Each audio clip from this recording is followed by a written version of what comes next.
Welcome to the Alerion RT worksheet video. In this video, I'm going to show you how to work with your products on a worksheet, adjust any of the information, print barcodes or retail stickers, create purchase orders, and bring stock in. As you can see, I've already brought up an internet browser. I've browsed over to aleriorrt.com and I have signed in. If you need help with that, watch our first video, 101 Getting Started. To access the worksheet function, click the menu button, Inventory, Manage Stock, and Worksheet. Now you can have an active worksheet for each one of your locations.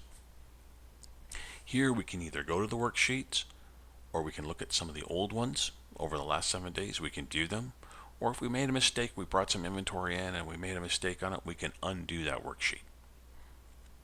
Let's go to a worksheet. First thing we need to do is choose what location we're working with. I'm going to choose the Kaiser location, and as you can see, I have no items in my worksheet. There are 5 ways to bring items in. I can scan a product's UPC, I can search, I can add a brand new item to the item database.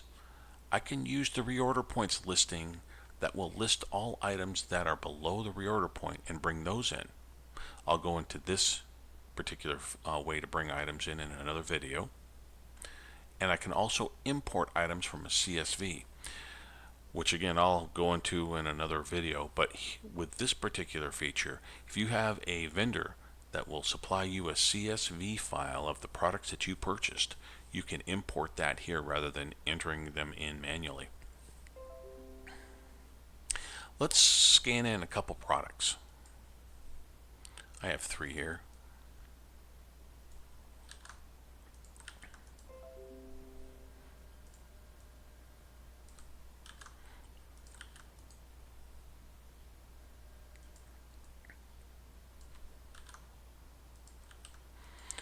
When I'm done scanning, I can click the Done Scanning button, and that'll bring those 3 items into my worksheet. What's nice about this worksheet is it gives me some vital information about my products that I can change on the fly, or reprint barcodes for my retail stickers, create a purchase order from these, or just bring these into stock. As you can see, we have the item name, the on hand, our reorder points, and restocking level. The adjustment quantity, this column is important. This is the number of the item that we're going to bring in, how many we're going to bring in. We also get to see the cost, the retail, and the markup. You'll notice that this markup's in red.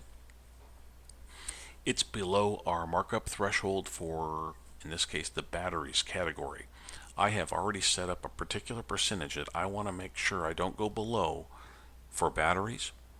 And when it's in red, it tells you that the price is too low.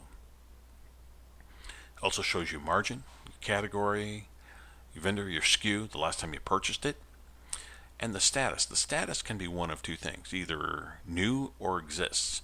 If I'm creating a brand new product in the system, it doesn't actually add it to the system until I say bring into stock or I've received it through a purchase order. So it'll say new for the status. The pencil button allows me to edit the particular item. As you can see, the adjustment quantity is 0, and I want to adjust that. I have 8 on hand. I want to bring 10 more in. Let's go adjust the adjustment quantity by clicking the pencil button. And here we're at the Edit Worksheet Item screen. I'm going to bring in 10 here and click Save. And as you can see, it updates that column. I'm going to do the same thing for this one here. I'm going to edit. Got to bring in 5. Click Save. Now also, if I needed to adjust the retail price, I could do that from that same screen. Or if I needed to adjust my cost has gone up from $74.43 to say $76. We can click, come down to cost, update our cost to $76, and save. The next column is barcodes, or labels that come out on the Zebra 2824 or the ZD420.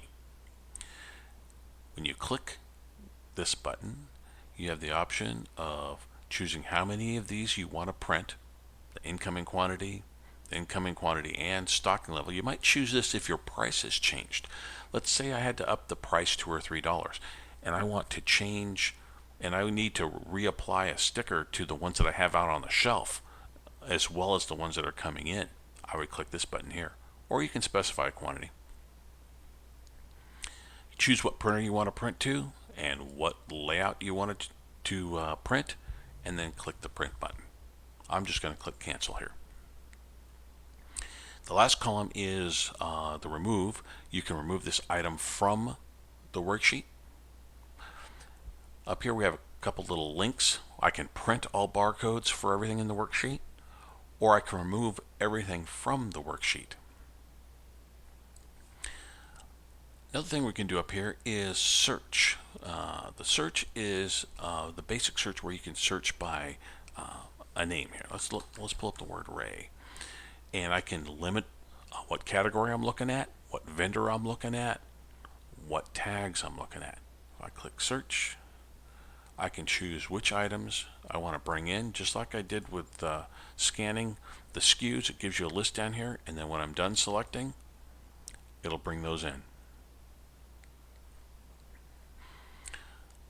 The last way you can bring stuff in this video is new item. When I click new item, it brings me to the item editor, which I can go through and add all the information I need here.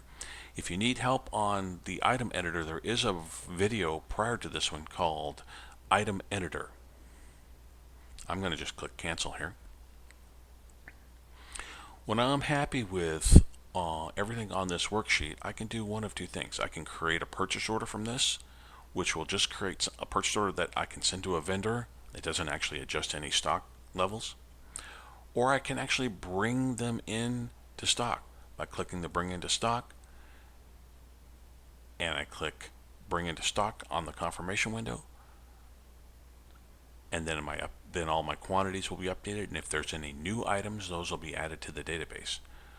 In this example, I'm just going to click cancel because I have a couple items down here that I still have 0 on. Now, I don't have to finish this worksheet in one session. I can just click back and go on and do other work, and later on I can come back into the worksheet and my stuff is just where I left it. And that sums up this video. In the next video, I'll go into reorder points, and the video after that I'll go into the import, how to bring in your inventory from a CSV file. Until then, have a great day.